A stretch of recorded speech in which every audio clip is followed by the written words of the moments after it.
Саламатсыздарбы, менин аты жөнүм Марс Төлегенов. Сиздер менен кезектеги онлайн окутууну баштамакчыбыз. Бул сабакта басма сөз кызматынын ишин жеңилдетип, натыйжалуулугун арттыра турган онлайн аспаптар тууралуу сөз кылмакчыбыз.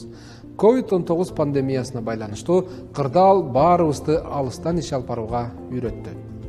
Ошол эле жыйындарды өткөрүүнү дагы. Учурда Zoom кызматы колдонгондордун саны өсө баштады. Чынында бул кызматтын көп жакшы мүмкүнчүлүктөрү бар. Бирок анын айрым керектүү мүмкүнчүлүктөрүн колдонууга акча төлөөгө туура келет. Мисалы, акысыз кызматында видео баарлашуу 40 мүнөт менен эле чектелген.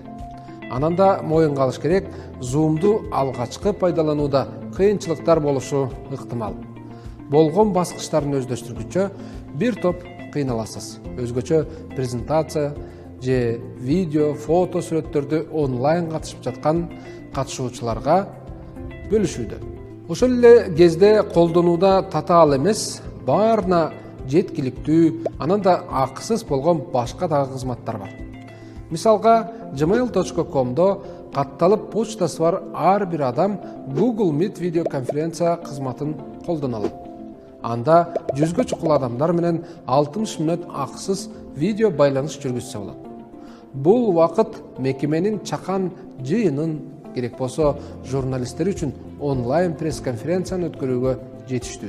Ушундан кем эмес, башка дагы мүмкүнчүлүктү facebook.com коомдук тармагы да берет. Менимче бүгүнкү күндө Facebook'та катталбаган бир да кыргызстандык жок болсо керек.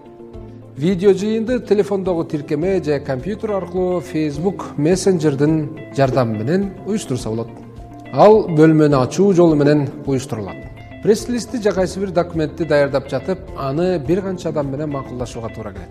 Кээде бул бир топко созулуп кетип, басма сөз кызматы ыкчамдуулук жагынан уттуруп коюшу мүмкүн. Ошол эле кезде бир документтин үстүндө бир убакытта көп адамдар чогуу иш алып баруусуна мүмкүнчүлүк түзө турган кызмат бар. Алардын бири ошол Google Meet кызматтар топтомуна кирген Google Doc кызматы.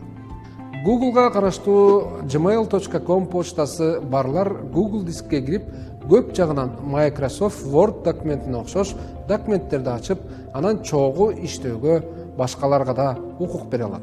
Документтин ээси жана чогуу иштегенге уруксат алган адам же адамдар бир документтин үстүнөн, ошол эле пресс-релизтин үстүнөн иштей алышат. Ар бири кесиптеши эмне жазып жатканын, документтерге кандай өзгөртүүлөрдү киргизип жатканын талкуулай алышат. Айрым маселелерди ушул эле документтен чыкпай эле атайын ошол жердеги чакан чат бар, ошол жерде эле талкуулай алышат. Ушундай түрдө чогуу иштөө басма сөз кызматынын ыкчамдуулугун жогорулатат. Айрым учурда пресс-релизде көпкө түшүндүрүүнүн же көп сандарды келтирүүнүн ордуна графика берген туура болот. Google Doc графикти документке жеңил эле кошконго мүмкүнчүлүк берет. Бирок керектүү маалыматтар киргизилген Excel файлды алдын ала даярдап алуу зарыл. Азыркы мультимедиалык форматтардын заманында журналисттерге текст түрүндө гана пресс-релизди берүү аздык кылат. Пресс-релизге фото сүрөттөрдү, видеолорду тиркеп берген туура болот. Бирок жакшы сапаттагы фото сүрөттөрдүн жана видеолордун салмагы чоң болуп, аларды жөнөтүү татаалдыкты жаратышы мүмкүн.